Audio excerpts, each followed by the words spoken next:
Bueno, ¿alguien me puede indicar cuál es la primera etapa o cuál es la primera fase de un juicio ordinario? Presentación de la demanda.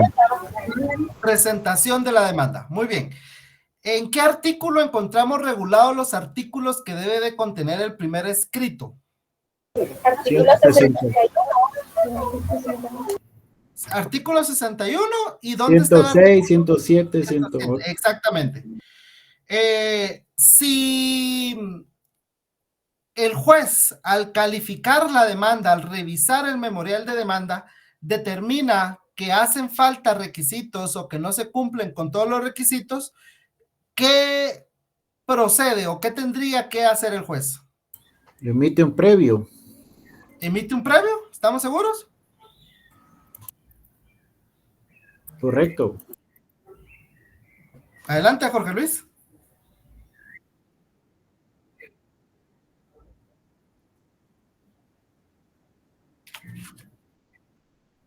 Ok, ¿alguien más? Califica la demanda, Lick, si no cumple con todos los requisitos, se le pone un previo. Okay. ¿Se rechaza, Lick? Se rechaza. ¿Fundamento, Juan Antonio? ¿O quién fue el que dijo se rechaza? Fíjese que sigo en el trabajo, pero si no estoy mal es el 107 o 108 del... Yo creo que hay un previo, pero en laboral. Exacto. Porque es informal. Ok, fíjense pues. Artículo 27 del Código Procesal Civil y Mercantil. Los tribunales rechazarán en forma razonada toda solicitud que no llene los requisitos que la ley establece. Y el artículo 109 regula: los jueces repelerán de oficio las demandas que no contengan los requisitos establecidos por la ley, expresando los defectos que hayan encontrado. En laboral, sí, lo vimos el otro día y les hacía ver la diferencia entre civil y laboral. En laboral, si hace falta algún requisito, lo que procede es que el juez interponga un previo para que el actor subsane o corrija ese error. En civil no. En civil, tanto el artículo 27 como el 109 del Código Procesal Civil y Mercantil regulan que los jueces tienen que rechazar esa demanda, ese memorial, ¿sí?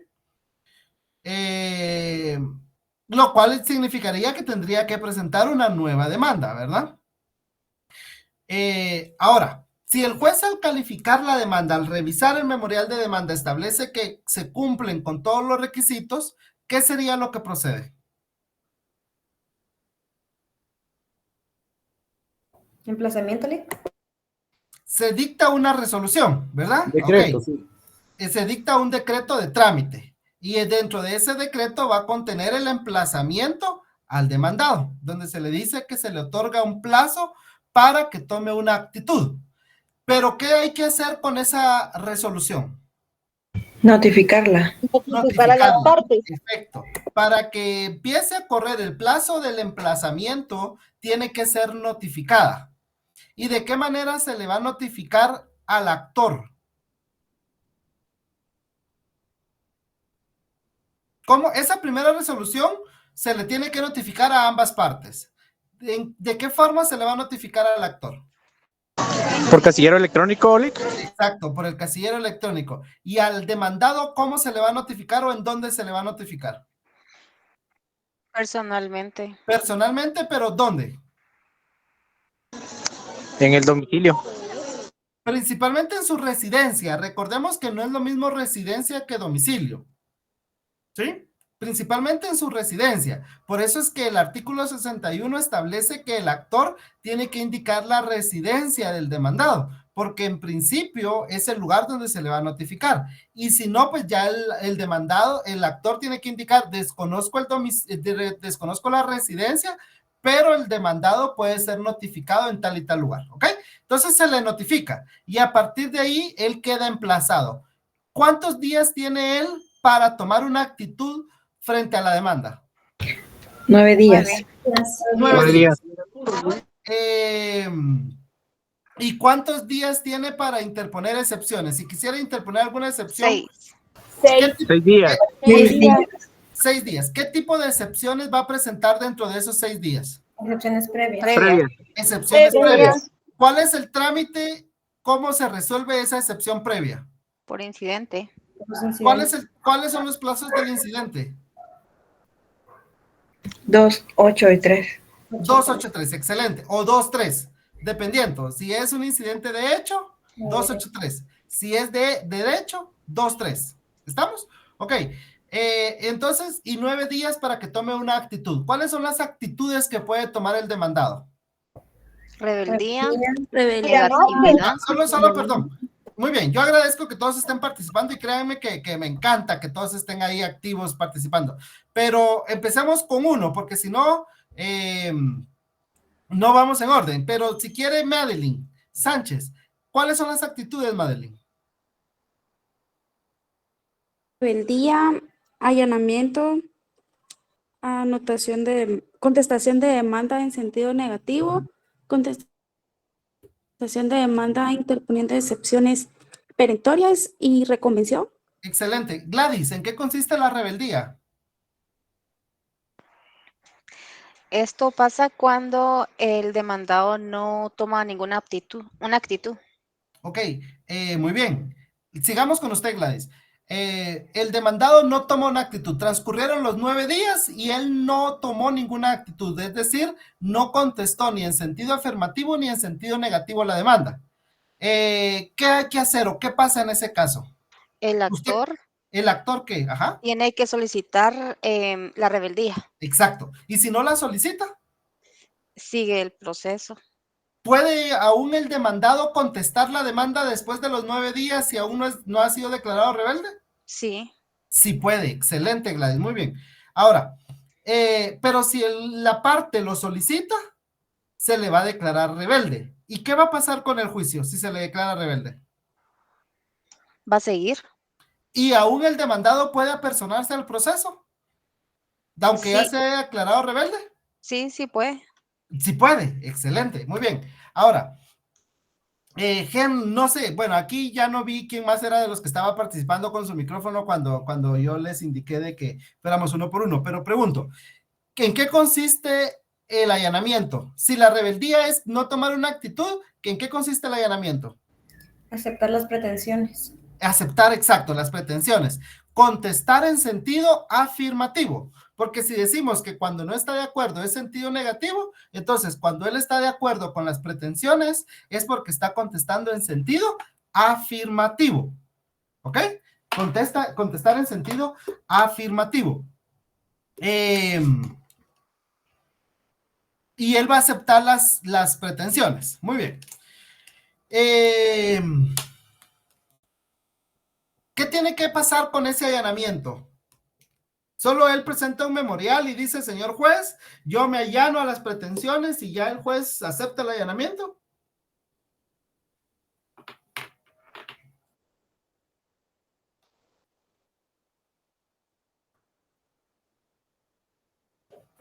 Ok, ¿alguien más? La audiencia, ¿no? ¿Perdón? Pues se dicta día y hora para la audiencia. Se señala día y hora para la audiencia de qué. En donde se acepta el allanamiento. Exacto. ¿Me escucha? Sí, Ok, exacto. Se tiene que señalar una audiencia para que el actor, perdón, para que el demandado llegue a ratificar el allanamiento. ¿Sí? Y se le va a percibir que si no comparece, se le va a tener por ratificado. Obviamente tiene que haber un apercibimiento previo. Mire, se le señala día y hora para que se presente a ratificar su allanamiento. Bajo apercibimiento que de no presentarse se tendrá por ratificado. ¿Ok? Bueno, contestar en sentido negativo. ¿Qué significa contestar en sentido negativo entonces?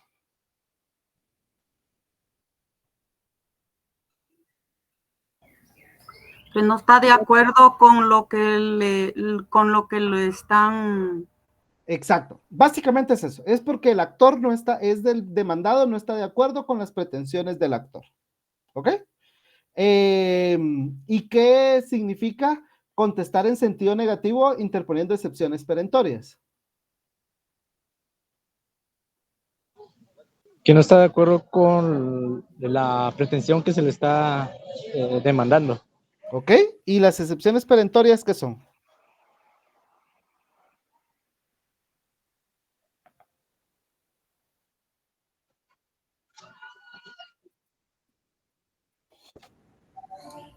¿Ok? Atacan de fondo. Atacan la pretensión. No tan solo se está oponiendo, sino también la está atacando. ¿Sí? Clases de excepciones. ¿Quién me puede decir clases de excepciones? Falta de veracidad. No, clases, no cuáles son las excepciones. Demanda defectuosa. No, volvemos a lo mismo. Clases Excepciones previas y perentorias. y las otras. ¿cuáles son? Perentorias previas y mixtas. Mixtas. Exacto. Y Excepciones privilegiadas. previas, perentorias y mixtas. Y hay unas que se denominan privilegiadas. ¿Por qué son privilegiadas? Porque se pueden interponer en cualquier estado del proceso. ¿Cuáles son las previas? Aquellas que atacan la forma. ¿Cuáles son las excepciones perentorias? Aquellas que atacan el fondo del asunto. ¿Y cuáles son las excepciones mixtas? Aquellas que están nominadas o reguladas en el Código Procesal Civil y Mercantil como previas, pero tienen efectos de perentorias. Es decir, son excepciones que la ley enumera como previas, pero el efecto de una previa es corregir o enmendar errores que se estén dando o que se puedan dar en el proceso, en la demanda. Y la excepción perentoria tiene como objeto atacar la pretensión, ¿verdad? Entonces, estas excepciones mixtas son excepciones previas, pero que si se declaran con lugar, va a atacar el fondo del asunto. Y las excepciones privilegiadas, ya lo mencioné, son las que se pueden interponer en cualquier estado del proceso. Ok, ¿en qué momento? Ya dijimos que las excepciones previas se resuelven en el incidente. Y las excepciones perentorias, ¿cuál es el trámite para resolverlas? Se resuelven en sentencia. Se resuelven en sentencia, exacto, muy bien. ¿Y en qué consiste la reconvención? Que sería la última actitud. Contrademandar. Interponer la contrademanda. Sería básicamente eso, ¿verdad? Contrademandar al actor. Posteriormente a que el demandado ya evacuó audiencia, ya tomó una actitud, ¿cuál es la siguiente etapa?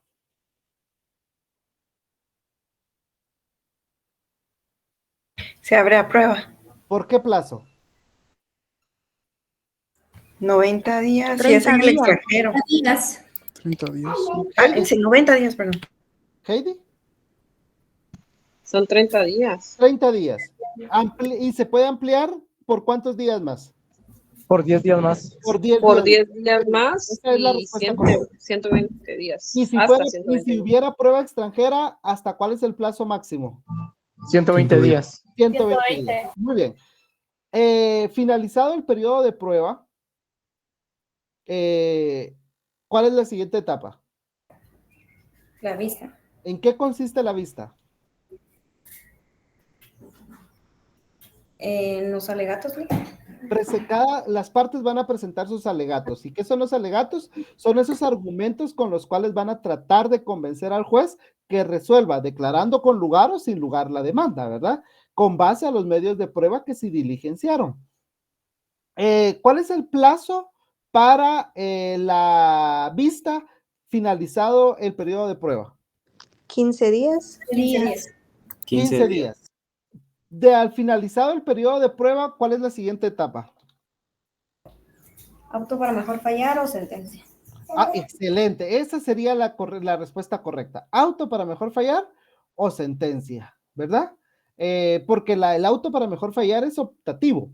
Pero si se da el auto para mejor fallar, ¿cuál es el plazo para que se dé este auto para mejor fallar?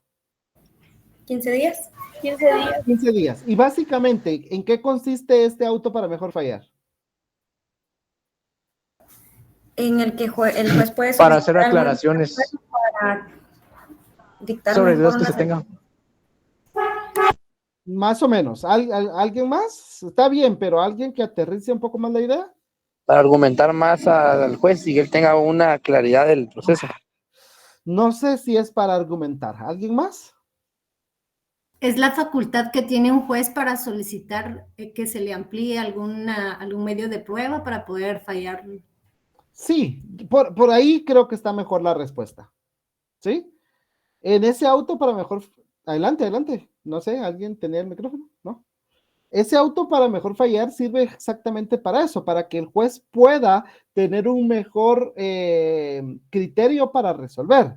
Puede ser que amplíe una prueba, puede ser de que considere que es necesario realizar el reconocimiento judicial, o por ejemplo le quedó alguna duda con algún testigo o algo por el estilo. Él puede tomar esos días para tomar una mejor decisión. Finalizado la vista o finalizado el auto para mejor fallar, ¿cuál es la siguiente etapa?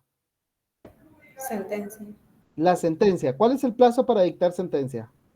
15 días. 15 días. Muy bien. La sentencia, ¿qué forma de terminar el proceso es?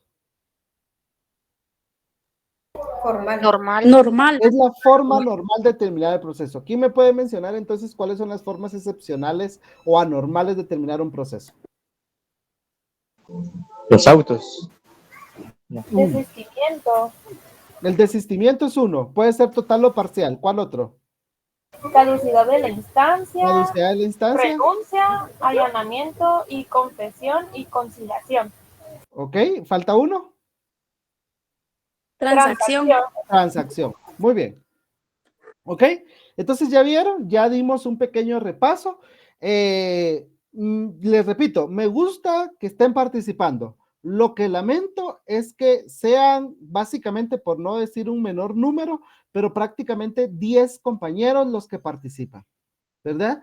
Quisiera y me gustara que fueran más, ¿verdad? Porque pues aquí estamos todos para aprender. Ya el licenciado Estuardo lo ha dicho claramente y comparto totalmente lo que él les ha dicho. Ustedes tienen que quitarse ese miedo, esa pena, esa apatía o ese desinterés por hablar, porque cuando ya estén litigando, cuando ya estén en una audiencia, van a tener que hablar. Entonces, para eso es la universidad, para que aprendamos, pero también para que vayamos agarrando esa práctica. Y a veces es muy posible que en nuestra mente tengamos clara la idea, pero no es lo mismo tener la idea que saberla expresar. Entonces, tenemos que irnos quitando esa pena o esa apatía, por no decir otra cosa, pero esa apatía de no participar, ¿sí? Excelente y felicito a los compañeros que participan, pero insto y conmino a los demás compañeros para que también participen, ¿sí? Es por el bien de ustedes, por nosotros no, es por ustedes mismos, compañeros. Quítense ese miedo o esa apatía de no participar. Adelante, Osorio de León. Gracias, licenciado. Fíjese que no tengo anotados los tipos de sentencias. ¿Será que me los puede repetir? Tipos de sentencia. Eso, hablamos de la sentencia, pero solo dijimos en la clase anterior que es el modo normal de terminar un proceso. Y lo que los compañeros mencionaron hace un momento son los modos anormales o excepcionales de terminar un proceso.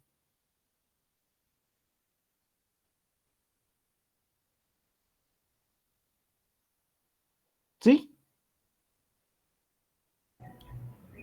Yo creo que la compañera indicaba la forma normal de terminar. Ok. Bueno, entonces, no sé si alguien tenga alguna otra duda, compañeros.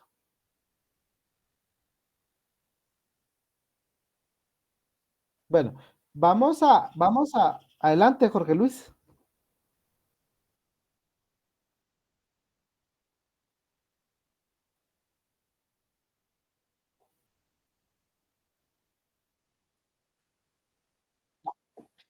Siempre, siempre. Recordemos que nuestra ley hermana, digamos, en todos nuestros procesos, en todas las áreas, es la ley del organismo judicial.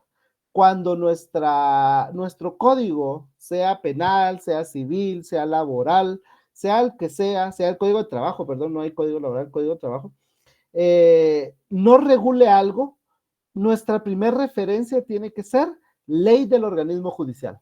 Y la ley del organismo judicial es clara. Si los plazos se computan por días, únicamente se tomarán días hábiles.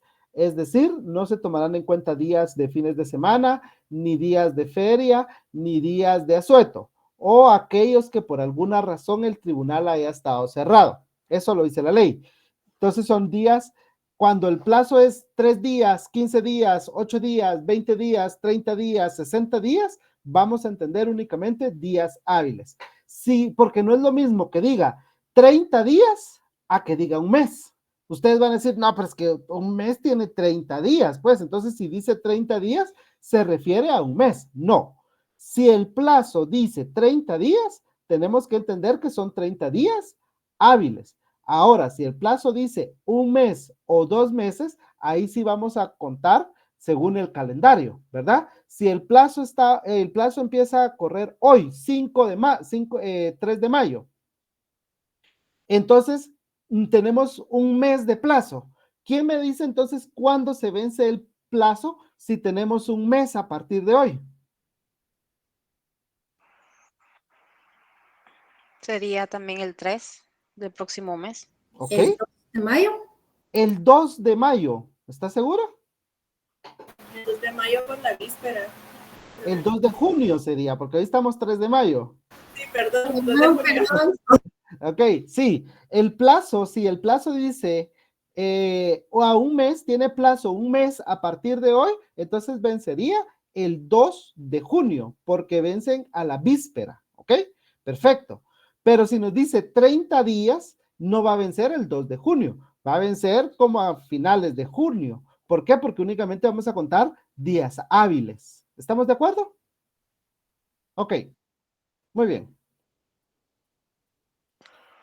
Lick, disculpe.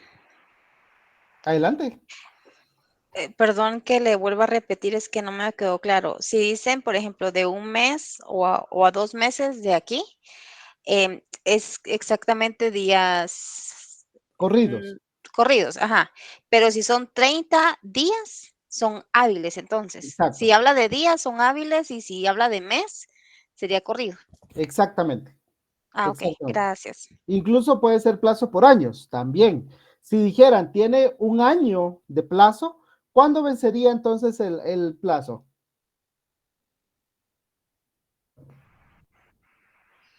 El 2 de mayo. ¿De qué año? El 2025. Exacto, el 2 de mayo de 2025, ¿sí? Porque Ah, ahí ok. es un año. Si dice un mes, 2 de junio de 2024. Si dice 2 meses, 2 de julio, ¿sí? Si dice 15 días, entonces solo miramos, buscamos un calendario y miramos lunes, martes, miércoles, jueves, viernes, 5 días. Lunes, martes, miércoles, jueves, viernes, 10 días. Lunes, martes, miércoles, jueves, viernes, 15 días, ¿verdad? Pero si dentro de esos días, por ejemplo, el miércoles que cayó 1 de mayo, día del trabajo, es un asueto. No se computa. El 30 de junio, día del ejército, es asueto, no se computa. El 15 de agosto, día de la feria, es feriado, no se computa. Esos días, como caen entre semana, no se computan porque son asuetos o son feriados. Pero de ahí, de lunes a viernes, menos sábado y domingo. ¿Ok? Bueno, ahora sí. Licenciado, pero el día 15 de agosto, ese día solo aplica para la ciudad capital. Exactamente, solo para la ciudad capital. Solo para la ciudad capital. Cada lugar tiene su propia feria. Entonces ya dependerá qué juzgado es el que le emplazó. ¿Sí? Si es el juzgado, por ejemplo, de un departamento o de otro municipio, usted mira si dentro de ese plazo está el feriado por la feria de la localidad, entonces no lo cuenta. Obviamente yo dije 15 de agosto porque es el feriado de la ciudad. ¿Ok? Sí, licenciado. ¿Me escucha? ¿Sí? Ok. Bueno, ahora sí, si ya no hay más dudas sobre ese tema, pues vamos a hablar sobre el tema que estamos para el día de hoy, que es el tema de las impugnaciones, o como lo dice nuestro programa, dice teoría general de la impugnación, que les cuento que gracias a Dios, lo hablábamos con el licenciado Estuardo el otro día, pues ya prácticamente se tiene por agotado el programa, ¿sí? Este es el último tema. Entiendo que él va a abordar las pruebas en particular en las próximas clases que hayan presenciales, pero dentro del programa, este es el último tema del programa, ¿verdad? Que es la teoría general de la impugnación. Entonces, pues, es el tema que estamos para hoy. Bueno, en primer lugar, veamos qué es una impugnación. Ya se los mencioné en alguna ocasión que la ley del organismo judicial, yo no sé si alguien la tenga a la mano, artículo 10 o 11, nos dice que para entender la ley tenemos que estar al sentido literal de la ley, a la interpretación que el legislador puso en la ley. Si no hay una interpretación, si no hay una definición en la propia ley, entonces tenemos que utilizar y nos da unas reglas. Y dentro de esas reglas nos dice que tenemos que estar a lo regulado por la Real Academia de la Lengua Española. Y en ese sentido, siempre a mí me gusta hacerlo así, no soy el único pues, pero siempre tenemos que tener como referencia lo que nos dice el diccionario de la Real Academia Española. Y el diccionario de la Real Academia Española nos define impugnación como combatir, contradecir o refutar. Básicamente son sinónimos lo que nos da de impugnación o de impugnar, ¿verdad? Combatir, contradecir o refutar. Manuel Osorio, que es un jurista bastante conocido, nos dice que impugnación es el acto de combatir, contradecir o refutar una actuación judicial, cualquiera que sea su índole, testimonial, documental, pericial o resolutiva. Y dice Manuel Osorio, sigue diciendo en su diccionario, todos los recursos que se interponen contra las resoluciones judiciales constituyen actos de impugnación procesal. ¿Sí? Aquí ya nos da la idea de lo que tenemos que entender nosotros por una impugnación. Los recursos que se interponen contra las resoluciones judiciales, porque de manera amplia es estar en contra de algo. Impugnar es que yo no estoy de acuerdo, es voy a contradecir algo que se hizo. Pero para efectos de lo que a nosotros nos interesa en esta clase, cuando hablamos de impugnaciones, cuando no estamos de acuerdo con una resolución judicial, ¿sí? Esta definición la encontré de la Universidad del Internet, algo así se llama, es muy buena. Esta definición nos amplía un poco más. Yo solo puse Internet porque la descargué de la página de Internet de esta universidad, donde dice que las impugnaciones son aquellos que persiguen la modificación, fíjense lo interesante, la modificación, sustitución o nulidad de una decisión judicial que una de las partes del proceso considera que le perjudica. Esta definición es aún más interesante, porque nos dice que lo que se va a buscar con una impugnación es que se modifique, que se cambie o que quede sin efecto una decisión judicial. Cuando hablamos de decisión judicial estamos hablando de una resolución, porque las decisiones de los jueces están plasmadas en las resoluciones. Entonces, la impugnación es aquella que persigue que una resolución sea modificada, sea cambiada por otra o pueda ser dejada sin efecto, cuando dice nulidad. Cuando una de las partes del proceso considera que esa decisión le está perjudicando. ¿Qué definición entiendo yo? Y no les estoy diciendo que es la que ustedes se aprendan, para nada. Ustedes, lo ideal es que ustedes aprendan o que ustedes elaboren su propia definición. Pero ¿qué entiendo yo? Si a mí me preguntan, o fue la definición que yo me aprendí para mi privado, y es la que sigo utilizando. Cuando a mí me preguntan qué es una impugnación, yo siempre respondo, para mí una impugnación son los medios de defensa que tienen las partes procesales, porque estamos hablando dentro de un proceso, ¿verdad? Entonces, son medios de defensa que tienen las partes procesales para solicitar que una decisión o un acto judicial sea modificado o quede sin efecto legal. ¿Sí? Entonces, eso es impugnar. Es cuando un juez dicta una resolución y yo no estoy de acuerdo con esa resolución que el juez dictó. Entonces, yo, para oponerme a esa decisión, porque no estoy de acuerdo, tengo que impugnar. Yo no sé si ustedes ya llevaron el curso de Derecho Administrativo. ¿Alguien me puede decir si ya lo llevaron o lo están llevando?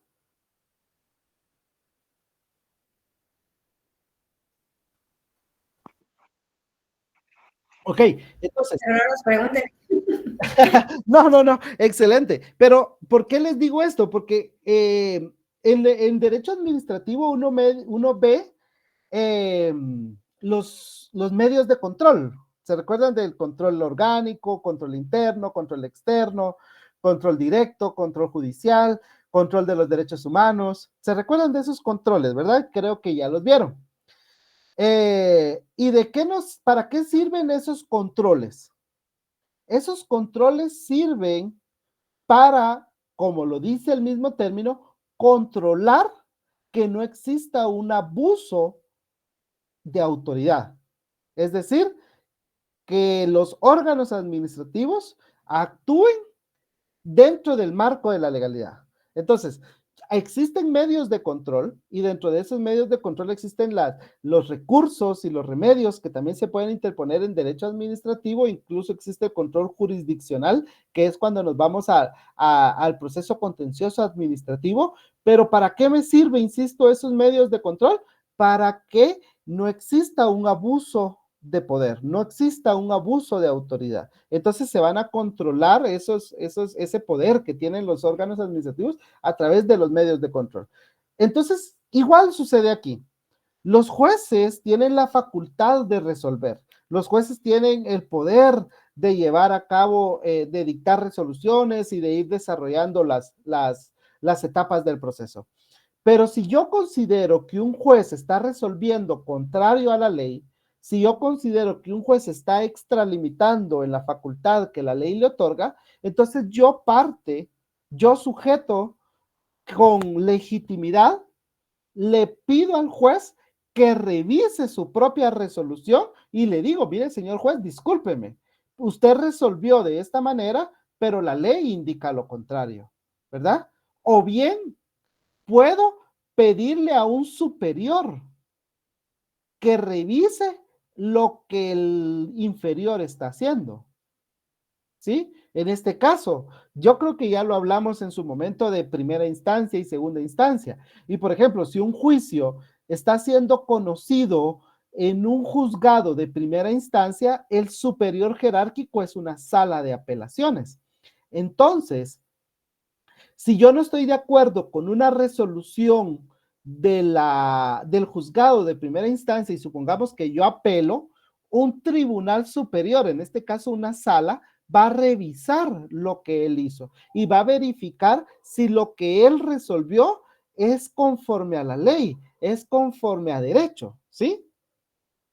¿Estamos? ¿Tenemos claro qué es una impugnación?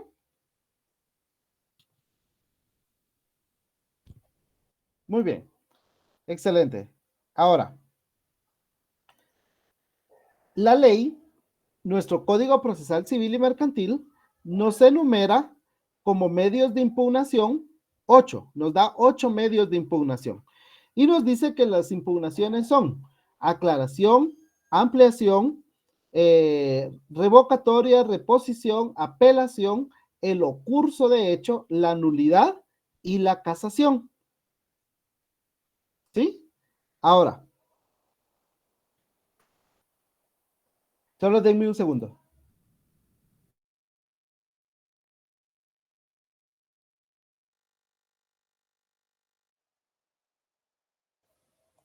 Ok, entonces, estas son las impugnaciones que la ley nos da. Sin embargo, lamentablemente, no lamentablemente, tal vez no es el término correcto, pero maldice, y no por maldecir, sino porque está mal dicho, y decimos que una impugnación la tomamos como un sinónimo de recurso. Ya en una clase recuerdo perfectamente que les mencioné eso, pero no todas las impugnaciones son recursos. Y lamentablemente, cuando hablamos de impugnaciones, insisto, automáticamente lo tomamos como sinónimo de recurso. Y no es así. Las impugnaciones pueden ser o remedios o recursos, ¿sí? Son remedios cuando las impugnaciones se presentan ante el mismo juez que dictó la resolución y este mismo juez que dictó la resolución es quien va a resolver la impugnación. Suponiendo que Jorge Luis es el juez y Jorge Luis dicta una resolución de la cual yo no estoy de acuerdo con esa resolución y yo presento mi impugnación a Jorge Luis y le digo, señor juez, Jorge Luis, yo no estoy de acuerdo con su resolución. Si Jorge Luis recibe la resolución y él mismo va a resolver esa impugnación, entonces es un remedio. Mientras que los recursos son las impugnaciones que se presentan ante el juez que dictó la resolución, quien debe elevar esa impugnación a un tribunal superior para que ese tribunal superior sea el que resuelva. Entonces, ¿cómo sería el caso? Si Jorge Luis es el juez de primera instancia y dicta una resolución, yo le digo, señor juez Jorge Luis, yo no estoy de acuerdo con su resolución, presento mi impugnación. Si mi impugnación es un recurso, ya ahorita vamos a ver cuáles son remedios y cuáles son recursos, pero si mi impugnación es un recurso, entonces Jorge Luis dice, ok, esto yo no lo puedo resolver, lo tengo que elevar a la sala de apelaciones que está compuesta por Oscar, por Gustavo y por Heidi. Y ellos, como sala de apelaciones, van a revisar si lo que Jorge Luis resolvió es correcto o no. Si es correcto, si está bien, si está apegado a derecho, va a confirmar la resolución de Jorge Luis. Caso contrario, si ellos consideran que Jorge Luis no resolvió conforme a derecho, entonces van a dejar sin efecto esa resolución y pueden pasar varias cosas. En principio puede pasar de que le ordenen que dicte una nueva resolución, ¿verdad? Pero quiero que entendamos esto, ¿verdad? Que de las clases de impugnaciones hay remedios y hay recursos. Los remedios es cuando el mismo juez que dictó la resolución, él mismo va a conocer la impugnación y él mismo la va a resolver. Y es un recurso cuando el juez que dictó la resolución tiene que elevarlo a un superior para que el superior revise lo que él resolvió. Por ejemplo, si es un juez de paz el que conoció en primera instancia y se presenta un recurso, él tiene que elevar ese recurso a un juez de primera instancia para que el juez de primera instancia revise lo que el juez de paz hizo. Si el juez de primera instancia es el que conoció un caso de mayor cuantía, por ejemplo, y se presenta un recurso, este lo va a elevar a la sala para que la sala sea la que conozca lo que el juez de primera instancia hizo. ¿Estamos de acuerdo? ¿Alguna duda? Licenciado, perdón, ¿podría repetir? Es que se me fue el audio. Ok, muy bien. No sé qué fue lo que no escuchó. Solo escuché cuando estaba comentando a los compañeros que los recursos se presentan a la segunda instancia. Exacto. Los recursos los conoce un juez de segunda instancia, un juez superior, un tribunal superior al que está conociendo en primer grado. Mientras que el remedio lo conoce, lo resuelve el mismo juez que dictó la resolución. El recurso no. En el recurso, el juez que dictó la resolución no puede resolver él. Tiene que elevarlo a su superior jerárquico para que su superior jerárquico sea quien resuelva en definitiva. No sé si a lo mejor ahí le aclaré la idea a Oscar y si no usted me dice. Sí, todo bien, gracias. Okay. Jorge Luis, adelante.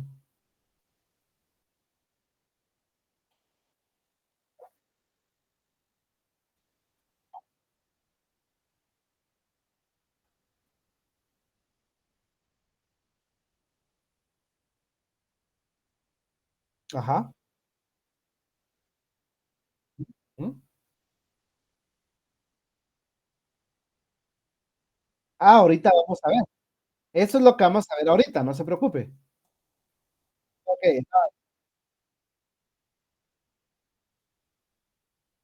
sí, no todas las, cada impugnación tiene su propio trámite y no todas las resoluciones procede lo mismo, ¿sí? No todas las resoluciones son apelables, por ejemplo. No todas las resoluciones procede aclaración o ampliación. No en todas las resoluciones procede casación. Dependiendo qué resolución sea la que se dictó y la que no estemos de acuerdo, será la impugnación que presentemos. Y dependiendo la impugnación que proceda en el caso, será el trámite que se le va a dar. Cada impugnación tiene su propio trámite y cada impugnación va a atacar diferente tipo de resolución. Pero eso es lo que vamos a ver ahorita. No se preocupe, Jorge Luis. Bueno, ¿estamos con esto? ¿Alguien más? ¿Alguna duda? Bueno, ahora, de los que ya dijimos, ¿cuáles son remedios? Es decir, ¿cuáles se presentan ante el juez que dictó la resolución y que el mismo juez va a resolver? Sería la aclaración, la ampliación, la revocatoria, la reposición y la nulidad. Estos 5 son remedios, porque estos 5 se interponen ante el juez que dictó la resolución y ese mismo juez es el que va a resolver. ¿Estamos? Aclaración, ampliación, revocatoria, reposición y nulidad. Mientras que los recursos que la ley establece sería apelación, el ocurso de hecho y la casación. ¿Por qué? Porque voy a presentarla ante el juez que dictó la resolución, pero este no lo va a resolver. Lo va a resolver un juez superior, un tribunal de alzada. ¿Ok?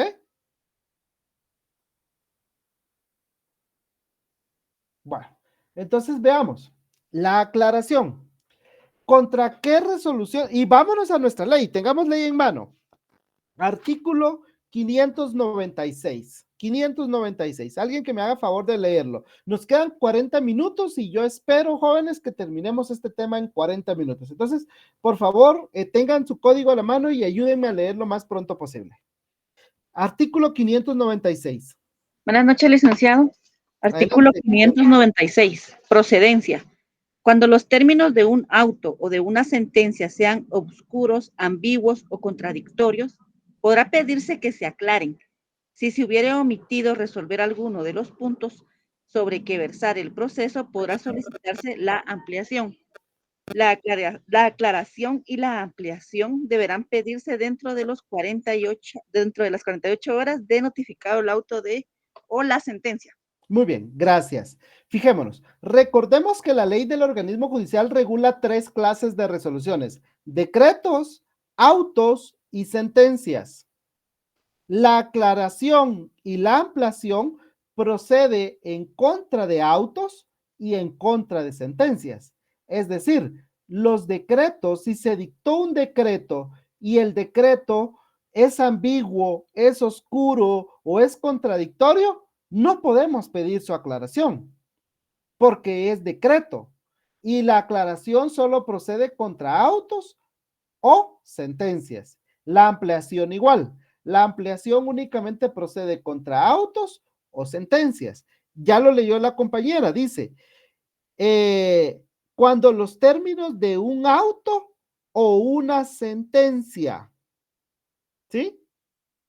Ahora, la aclaración va a proceder cuando la resolución, cuando el auto o la sentencia no es clara. Así de sencillo, entendámoslo así. Cuando la resolución no es clara, es oscura, es ambigua, se contradice la misma resolución, no me quedó claro. Yo leo la resolución y no termino de entender qué fue lo que el juez resolvió. Entonces, yo le voy a pedir al juez que aclare. Mire, señor juez, usted aquí se está contradiciendo en su resolución y por lo tanto yo le pido que usted me aclare cuál es el sentido que debemos de entender. O mire, señor juez, usted me está diciendo esto, pero no entiendo cuál es la actitud que usted me está pidiendo que yo tome o que el acto que yo realice. Por lo tanto, por favor, aclare, ¿sí? Pero solo procede autos o sentencias. Y la ampliación igual, solo procede contra autos o sentencias, pero cuando en ese auto o en esa sentencia no se resolvió uno de los puntos sobre los que versaba el procedimiento. Por ejemplo, un incidente se va a resolver en auto, pero si dentro de ese incidente, cuando el juez resolvió el auto, se le olvidó mencionar alguna situación, entonces se le va a pedir ampliación. Por ejemplo, en una sentencia, solo suponiendo, y esto es materia de juicio oral, pero para efectos de ejemplo, a mí me gusta usar porque es fácil de entenderlo. Una señora inicia un juicio de fijación de pensión alimenticia y relaciones familiares de su hijo. Entonces la señora va a decir, señor juez, cuando presente su demanda, yo quiero una pensión alimenticia de 2,000 quetzales mensuales y quiero que él pueda ver a mi hijo los viernes, sábado y domingo de cada semana. Muy bien, esa es la que la señora pidió, el proceso se llevó y cuando el juez resolvió, dice, bueno, se fija la pensión alimenticia solicitada de 2,000 quetzales. Pero no resolvió en cuanto a la relación familiar, qué días va a ver el papá al hijo. Entonces ahí procede ampliación, porque se omitió resolver algún punto. ¿Cuál punto? En este caso, la relación familiar, pero en otro tipo de casos, en otro tipo de juicios, se puede igualmente obviar. Recordemos que las pretensiones en los procesos, por lo general, no es una sola, son varias pretensiones. Entonces, el juez, al momento de resolver, recordemos que hay un principio de congruencia. El juez tiene que resolver con base a lo que se le pidió y tiene que decir con lugar o sin lugar a cada una de las pretensiones. Si al juez se le olvidó o omitió resolver en respecto a alguna pretensión, entonces ahí procede la ampliación para que el juez amplíe su resolución y resuelva eso que omitió resolver. ¿Estamos? Entonces, aclaración y ampliación únicamente proceden contra autos o sentencias, no contra decretos. Los decretos no proceden ni aclaración ni ampliación. Y la aclaración es cuando el auto o sentencia es oscuro, ambiguo o contradictorio, y la ampliación procede cuando se omitió resolver algún punto que estaba en litigio. Ahora, ¿cuál es el trámite de la aclaración y ampliación? Ambas impugnaciones tienen el mismo trámite. Ambas impugnaciones tienen el mismo trámite. Ambas impugnaciones tienen el mismo trámite. ¿Qué nos dice el segundo párrafo del artículo 596? Alguien que me lo lea.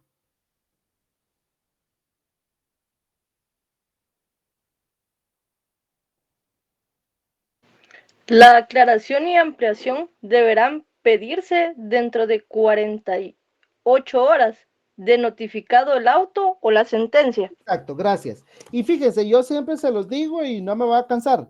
Subrayen de colores y pongan ahí con su lapicero el plazo para que sea más fácil ubicarlo. Miren, recursos rosado, palabras importantes amarilla, plazo naranja.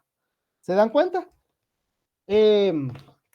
Entonces, plazo para interponer la impugnación, 48 horas.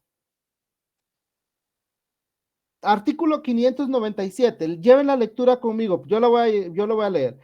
Pedida en tiempo la aclaración o la ampliación, se dará audiencia a la otra parte por 2 días y con su contestación o sin ella se resolverá lo que proceda. En estos casos, el término para interponer, bueno, eso ya no. Bueno, entonces, ¿cuál es el trámite de la aclaración? 48 horas para interponerlo. Interpuesto, se le debe de dar audiencia por 2 días a la otra parte, es decir, al que no presentó la impugnación, y si él contesta o evacúa o no evacúa la audiencia de 2 días que le otorgaron, el juez va a resolver en 3 días. ¿De dónde me saqué este plazo? ¿Quién me puede decir?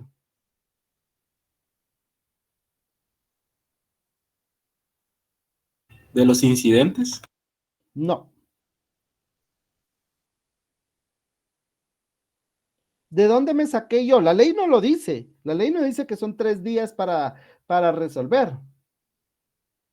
Licenciado, del artículo 596, que dice 48 horas, es donde lo interpuso. De ahí en el artículo 597, en el primer párrafo, indica 2 días, que es la audiencia a la otra parte. Y en el segundo párrafo del 597 dice del auto, que el auto son 3 días. Que la resolución. ¿Dónde dice que el auto son 3 días? Porque lo fundamenta el artículo 142 de la ley del organismo judicial. Exacto, exacto, eso es. Muy bien, gracias Nancy. Excelente su intervención, le agradezco mucho. Efectivamente, 3 días para resolver, aunque la ley no me lo diga, nos vamos a lo regulado por la ley del organismo judicial. Y la ley del organismo judicial dice que los autos se resuelven en 3 días y la aclaración o ampliación se resuelve en un auto.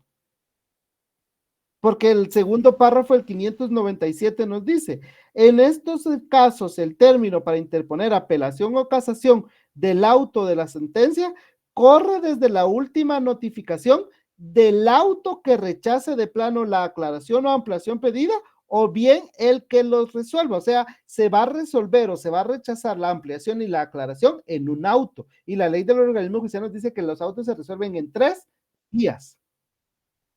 Ahora, entonces, ¿cómo nos queda el trámite de la aclaración y ampliación? 48, 2, 3. 48 horas para interponerlo, 2 días de audiencia a la otra parte y 3 días que tiene el juez para resolver. ¿Estamos de acuerdo? ¿Dudas? ¿No? Ok. Siguiente. Revocatoria. Vámonos al artículo 598. Adelante, Giovanni. Buenas noches, licenciado, y buenas noches a todos. Licenciado, con una duda. Yo anteriormente tuve una licenciada que también nos dio pues el remedio de aclaración y ampliación, pero ella nos explicaba de que la sentencia al final solo era un remedio para que la aclararan y la ampliaran, pero no, ¿cómo le podría decir? A la sentencia al final no le afectaba. Claro, ¿no? Solo la va a ampliar o la va a aclarar, pero el sentido de la resolución va a seguir siendo el mismo. Solo va a ampliar o aclarar algo que yo no entendí, ¿verdad? O ampliar, porque si yo pido que la amplíe, únicamente va a ser para que resuelva lo que omitió resolver, pero lo que ya había resuelto en la sentencia, eso va a quedar como está resuelto. Ok, solo era mi duda. Ok, muchas gracias, licenciado. No, a usted gracias, compañero, pero sí, efectivamente, es así como usted lo dice, compañero. Muy bien, revocatoria. Nos quedan 30 minutos, compañeros. Yo espero terminar esto. Revocatoria. Artículo 598, por favor, lleven la lectura. Los decretos, fíjense, en aclaración y ampliación decía autos y sentencias. Aquí no, aquí son los decretos. Los decretos que se dicten para la tramitación, o sea, decretos de trámite, ¿sí? Son revocables de oficio por el juez que los dictó. Entonces, la revocatoria, el juez puede dictar una resolución de trámite y decir, uy, no, me equivoqué, lo voy a revocar. Lo dejo sin efecto. O bien, la parte, fíjense, entonces la revocatoria es de oficio o procede a solicitud de parte, porque dice, la parte que se considere afectada también puede pedir la revocatoria de los decretos. Entonces, veamos la presentación. ¿Contra qué procede la revocatoria? Contra los decretos. Ya sabemos que los decretos son resoluciones de trámite. ¿Y cuándo procede? ¿Y cómo procede? ¿De oficio o a solicitud de parte? ¿Cuál es el trámite de la revocatoria? Dice el artículo 598, que se presentará dentro de las 24 horas siguientes a la última notificación. Y la resolución, el juez o tribunal ante quien se interponga el recurso, fíjense lo que dice, ante quien se interponga, deberá resolverlo sin más trámite dentro de las 24 horas siguientes. Y como se dan cuenta aquí, yo ya les expliqué, espero haberlos convencido de que no es lo mismo impugnación remedio que impugnación recurso. Los recursos no son igual que las impugnaciones, no toda impugnación es un recurso, pero sí todo recurso es una impugnación. No toda impugnación es un remedio, pero todo remedio es una impugnación. Pero la ley aquí nos dice quien interponga el recurso de revocatoria, y ya vimos que la revocatoria no es un recurso, es un remedio, pero error de nuestro código, lo correcto es remedio, pero la ley dice recurso. Entonces, vuelvo y repito, los decretos, ¿cuál sería el trámite? 24 horas para interponerlo, artículo 598 y artículo 599, 24 horas para resolverlo. Entonces tenemos 24 por 24. 24 horas para interponerlo y 24 horas para resolver. ¿Contra qué procede la revocatoria? Contra los decretos de trámite. Procede de oficio o a solicitud de parte. De oficio es que el mismo juez se percate después de haber dictado la resolución y diga, cometí un error, no era esa la forma de resolver, lo voy a revocar. O bien, la parte que no esté de acuerdo con esa resolución, dentro de las 24 horas de haber sido notificado, presenta su impugnación de revocatoria y el juez tiene 24 horas para resolver. Como se dan cuenta aquí no hay que darle audiencia a la otra parte. El juez recibe la solicitud de revocatoria y el juez, sin darle audiencia a la otra parte, va a resolver. ¿Estamos de acuerdo? Ok, reposición. Artículo 600. Los litigantes pueden pedir la reposición. Pensé que alguien había encendido su micrófono. ¿No? Se me encendió, perdón. Ok, no tenga pena. Dice, artículo 600. Los litigantes pueden pedir la reposición ¿de qué? De los autos originarios de la sala. Entonces, ¿contra qué se interpone la reposición? Contra los autos originarios de la sala. Dentro de las 24 horas siguientes a la notificación, procederá asimismo la reposición contra las resoluciones de la Corte Suprema de Justicia que hayan infringido el procedimiento de los asuntos sometidos a su conocimiento cuando no se ha dictado sentencia. Entonces, vamos a la presentación. ¿Contra qué procede la reposición? Autos originarios de sala y resoluciones de la Corte Suprema de Justicia. Hagamos una retroalimentación. Aclaración y ampliación, autos y sentencias. Revocatoria contra los decretos de trámite. La reposición, ¿contra qué procede?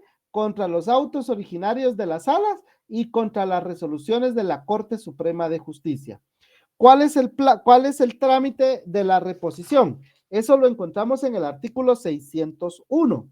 Dice, de la solicitud, o sea, de la solicitud de reposición, ¿verdad? De la impugnación, se dará audiencia a la otra parte por 2 días y con su contestación o sin ella, el tribunal resolverá dentro de los 3 días siguientes. ¿Qué significa eso?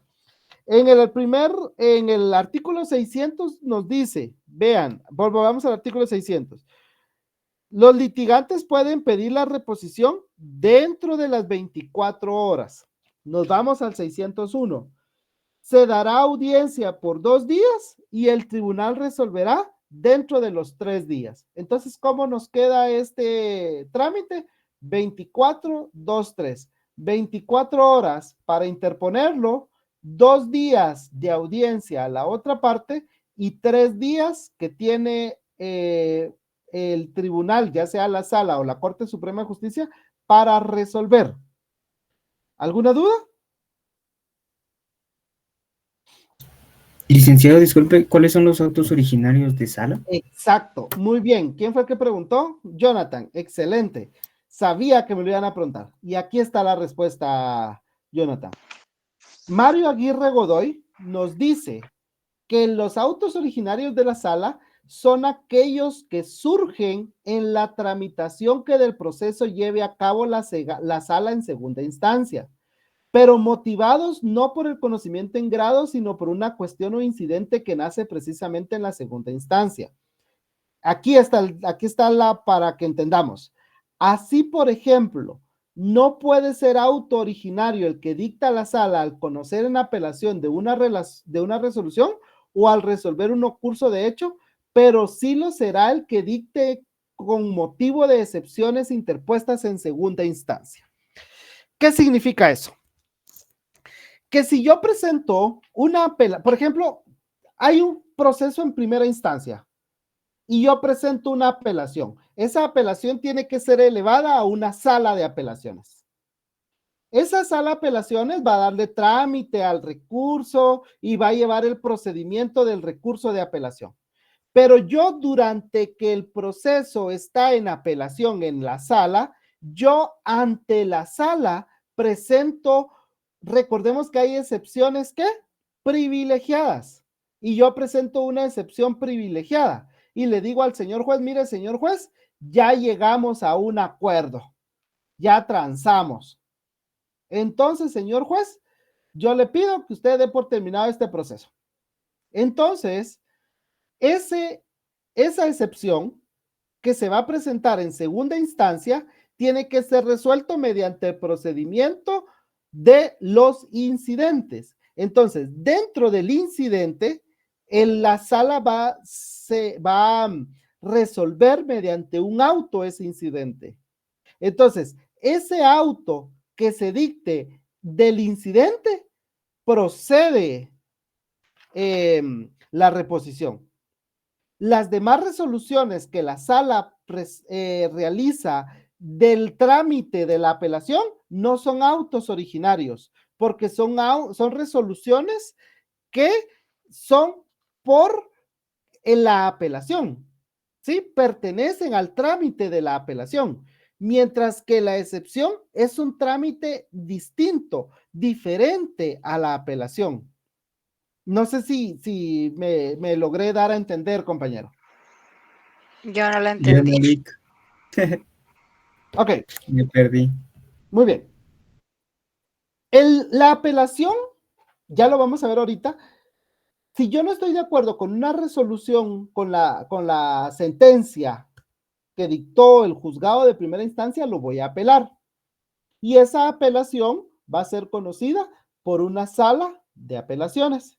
Entonces, en la sala de apelaciones hay un proceso que se tiene que llevar de la apelación. Ya lo vamos a ver ahorita más adelante. Hay un trámite, hay una forma de cómo resolver esa apelación.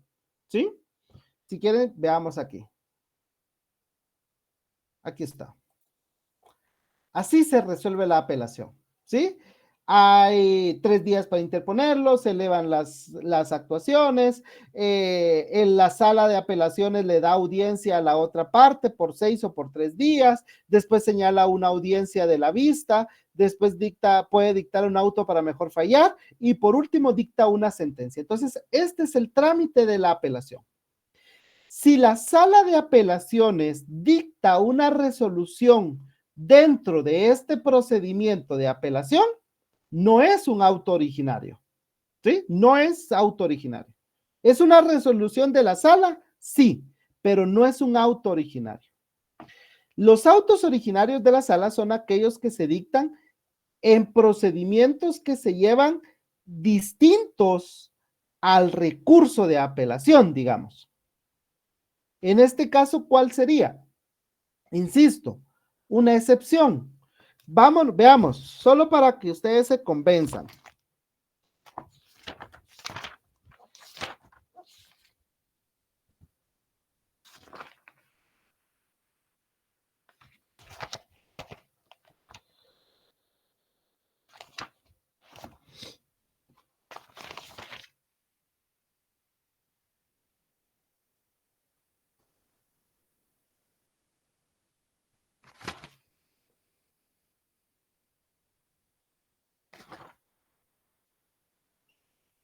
Ok, ¿qué dice el artículo 120? Dentro de 6 días de emplazado, ¿podrá el demandado hacer valer? Sí, compañero. dentro de 6 días de emplazado podrá el demandado hacer valer las excepciones previas. Sin embargo, en cualquier estado del proceso, el proceso, si hay apelación, no ha terminado, ¿sí? Porque esa resolución, esa sentencia no ha causado firmeza, porque como se apeló, todavía no está firme la sentencia. Entonces, sin embargo, en cualquier estado del proceso podrán oponerse litispendencia, falta de capacidad legal, falta de personalidad, falta de personería, cosa juzgada, transacción, caducidad o prescripción. Entonces, yo puedo interponer estas excepciones incluso en segunda instancia, ¿sí? Entonces, si yo apelé la sentencia y la sala está conociendo el trámite de apelación, pero yo, mientras se lleva el trámite de apelación, llego a un acuerdo de transacción entre el actor y el demandado y presentan una excepción y le dicen, señor juez, presentamos una excepción de transacción porque nosotros ya acordamos, ya llegamos a un acuerdo.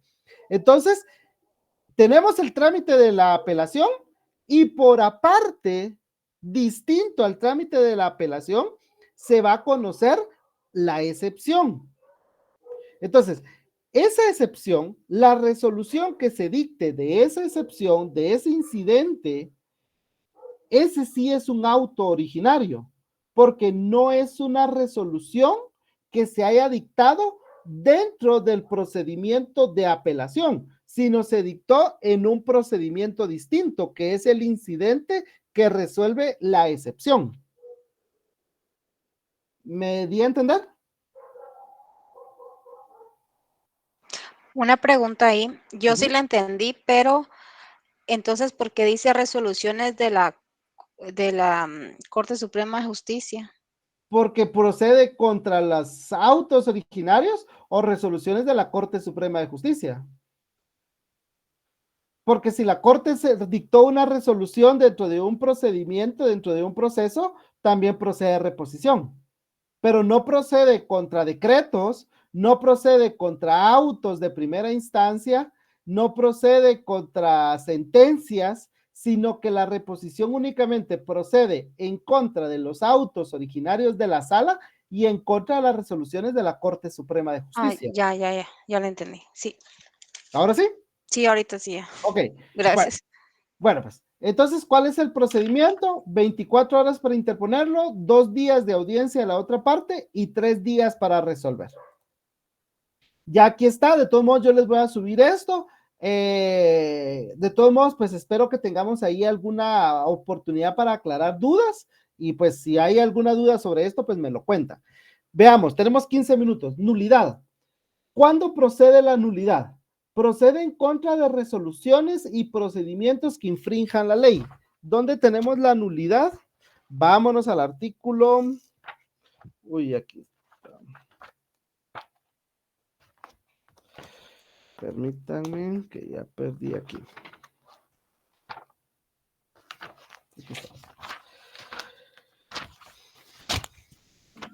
613, licenciado. Gracias, 613. Ahí tenemos el tema de la nulidad. ¿Contra qué procede la nulidad? Resoluciones y procedimientos que infrinjan la ley. Cuando no sea procedente ni apelación ni casación. En el artículo 614 vamos a ver cuándo es improcedente, cuándo no procede la nulidad. Esto es importante. La nulidad no puede ser solicitada por la parte que realizó el acto, sabiendo o debiendo saber el vicio que lo afectaba. Tampoco puede ser interpuesta por la parte que lo haya determinado, o sea, que lo haya aceptado, ¿sí? Y tampoco la nulidad procede de oficio. La nulidad tiene que ser solicitada por alguna de las partes. Tenemos 2 clases de nulidad. Nulidad por vicio de procedimiento y la nulidad por infracción de la ley. La nulidad por vicio de consentimiento lo tenemos en el artículo 616 y en el 617 dice cuando por violación de la ley o por infracción de la ley, se le conoce también. Entonces, repito, la nulidad procede con resoluciones o procedimientos que infrinjan la ley. cuando no sea procedente apelación o casación. No procede tampoco cuando la parte fue quien realizó el acto y después dice, mire, señor juez, yo pedí que hiciéramos esto, se hizo esto, pero eso es contrario a la ley, por lo tanto le pido la nulidad. O bien, pasó el plazo que tenía para presentar la nulidad y no lo hizo, entonces lo consintió, lo determinó, dice la ley. Y hay dos clases de nulidad, por vicio de procedimiento y por infracción de la ley. ¿Cuál es el trámite? El trámite lo vamos a encontrar en el segundo párrafo del 614. Dice, es improcedente la nulidad cuando el acto procesal haya sido consentido por la parte que la interpone, aunque sea tácitamente. Y fíjense, se supone consentimiento tácito por el hecho de no interponer nulidad dentro de los 3 días de conocida la infracción. Entonces, ¿cuántos días se tiene para interponer la nulidad? 3 días. Y de ahí nos vamos al 615. La nulidad se interpondrá ante el tribunal que haya dictado la resolución. Por eso es un remedio, porque ante el tribunal que dictó la resolución se tramitará como incidente y el auto que lo resuelva es apelable. ¿Estamos? Entonces, 3 días para interponer y de ahí procede el incidente. ¿Cuál es el procedimiento del incidente? Ya sabemos, 2.3 o 2.8.3. ¿Estamos de acuerdo? Nos quedan 10 minutos, compañeros. Apelación. La apelación. ¿Cuándo procede la apelación o en qué casos procede la apelación? Tenemos en el artículo 602. Salvo disposición en contrario, únicamente, fíjense, únicamente son apelables. 1. Los autos que resuelvan excepciones previas que pongan fin al proceso. O sea, las excepciones mixtas. ¿Estamos de acuerdo? Si a ustedes les preguntan en el examen, enumere qué resoluciones son apelables, no va a poner excepciones mixtas, va a poner como lo dice el código. Pero aquí para efectos de la presentación yo puse excepciones mixtas, porque ¿cuáles son las excepciones mixtas? Las excepciones previas que tienen efecto de perentorio. ¿Y cuál es el efecto de una excepción perentoria? Poner fin al proceso. Entonces, únicamente son apelables los autos que resuelvan excepciones previas que pongan fin al proceso, o sea, excepciones mixtas, y las sentencias definitivas dictadas en primera instancia. Y número 3, así como los autos que pongan fin a los incidentes que se tramitan en cuerda separada. ¿Cuál es el trámite? Artículo 602, tercer párrafo. El término para interponer la apelación es de 3 días y deberá hacerse por escrito. De ahí nos vamos al 605. Al admitir la apelación, el juez, previa notificación a las partes, enviará los autos al superior con hoja de remisión. 606. El tribunal de segunda instancia señalará el término de 6 días si se tratare de sentencia y de 3 días en los demás casos para que el apelante haga uso del recurso. De ahí nos vamos al artículo 610. Aquí puede haber prueba, pero vamos a omitir la prueba. 610. Recibida la prueba, si es que la hay, o transcurrido el término señalado en el artículo 606, o sea, de la audiencia que se le dio al apelante, el tribunal de oficio señalará día y hora para la vista. Como no nos dice cuál es el plazo, nos estamos a lo que dice la ley del organismo judicial y entonces tenemos que la vista se verificará dentro de los 15 días. En la vista podrán alegar las partes y sus abogados. La vista será pública si así se solicitare. 610, seguimos. Efectuada la vista o vencido el plazo del auto para mejor fallar, o sea, se puede dictar un auto para mejor fallar, que también no nos da plazo y la ley del organismo judicial nos dice que son 15 días. Se dictará sentencia conforme lo dispuesto en la ley constitutiva del organismo judicial. Y la ley del organismo judicial nos dice que son 15 días para dictar sentencia. Entonces, ¿cómo nos queda el trámite de la apelación? Vamos a la presentación, pongan atención a la presentación. 3 días para interponer el recurso. Aquí sí ya es un recurso. Interpuesto el recurso, el juzgado o el tribunal de primera instancia tiene que elevar las actuaciones a la sala y las va a elevar después de haber notificado y las va a elevar con hoja de remisión. Eso es importante.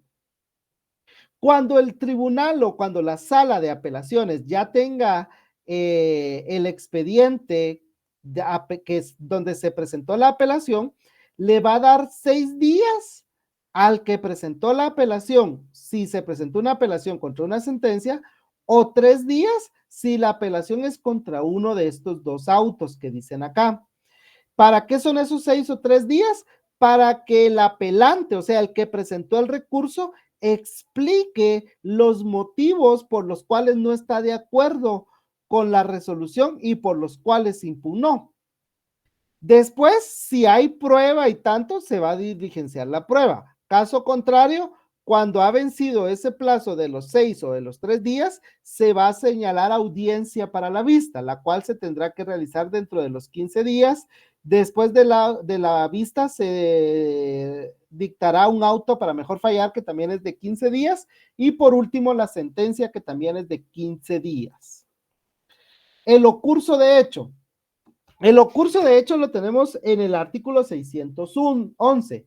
Y el ocurso de hecho procede cuando yo, parte, no estoy de acuerdo con la sentencia y presento mi apelación al juez. Y el juez de primera instancia, cuando ve mi apelación, dice, no, este está loco, yo no le acepto su apelación. Y me rechaza mi apelación. Entonces, como el juez de primera instancia me rechazó mi apelación, yo me puedo ir a quejar. ¿Sí? Me puedo ir a quejar, digamos, con la sala y decirle, mire sala, el juez de primera instancia me rechazó mi apelación. Entonces, eso es el ocurso de hecho. O también en algunos casos se le llama ocurso de queja.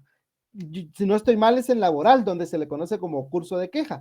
Y es cuando se ha rechazado la apelación, cuando el juez de primera instancia rechaza la apelación, entonces yo me voy directo con el superior, con la sala, a quejarme de que me rechazaron mi apelación. ¿Cuál es el trámite? Aquí no lo dice la ley, pero son 3 días para interponerlo. Yo lo voy a interponer directamente ante la sala, decirle a la sala, el juez de primera instancia me rechazó mi apelación, no me aceptó mi apelación. Él solo tenía que aceptarlo y mandárselo a usted, pero no le quiso dar trámite. Entonces tengo 3 días para hacérselo saber a la sala. La sala va a recibir el ocurso y lo va a enviar al juzgado de primera instancia y le va a decir, mire, juez de primera instancia, recibimos un ocurso donde dice que usted le negó la apelación. Cuando el juez de primera instancia ha recibido el ocurso, tiene 24 horas para informar a la sala por qué razones rechazó la apelación.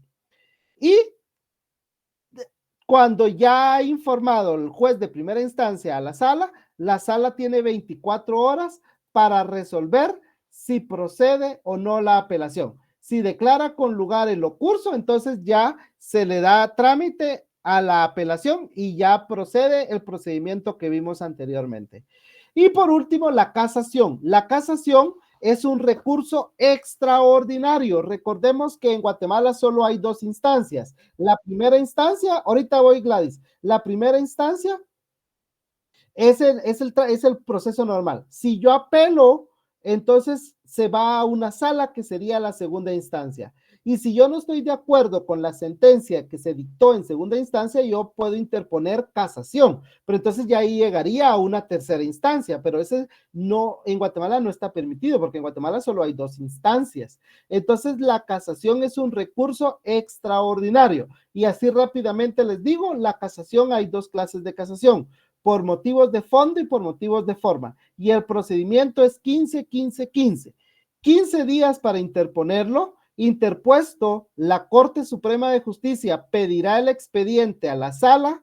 Posteriormente, señalará audiencia para la vista en 15 días y dictará sentencia de casación en 15 días. Adelante, Gladys. Sí, disculpe, con una pregunta. En el curso de hecho, Ajá. Bueno, el juez tiene 24 horas para decir por qué rechazó. ¿Y quién resuelve entonces? La sala, el La superior. sala. Ajá. Ah, ok.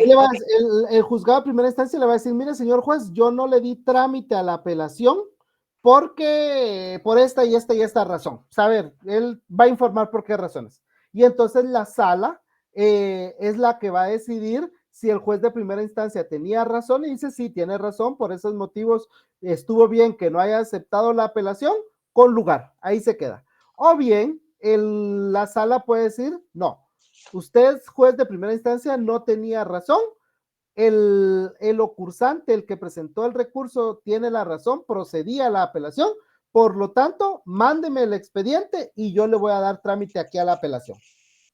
Ah, ok. Y disculpe, ¿será que podría regresar una diapositiva? Solo voy a copiar rápido. Esta la voy a subir yo a Classroom, no tenga pena. Ah, ok, ok. Ok, Gracias. ¿alguien más, jóvenes? Nos queda un minuto. Licenciado, disculpe, ¿qué artículo dijo en el curso de hecho? Es que no le escuché, 608 le escuché yo, pero no sé. 11. Si no estoy mal, es el 11. Gracias, licenciado. Y en esta de Curso de hecho, casación, 611. ¿Qué manda? ¿qué artículo en esto de casación Ahorita lo le digo. mencionó? La casación está en el 619. Léanlo todo ustedes, ¿verdad? No se queden solo con lo de la presentación. Ustedes lo leen todo. Ok, gracias. Bueno, ya son las 7, jóvenes. Entiendo que tienen su otra clase, pero si hay alguna duda, con mucho gusto. Gracias, Lick. A la orden, Gladys. ¿No? Gracias, licenciado. Feliz noche. Bueno, feliz noche, jóvenes. Nos vemos el martes en penal. Gracias, licenciado. Feliz noche. Sí, gracias, Lick. Está muy bien explicado, Lick. Gracias. A la orden, Feliz noche. compañeros. Para servirles. Feliz noche.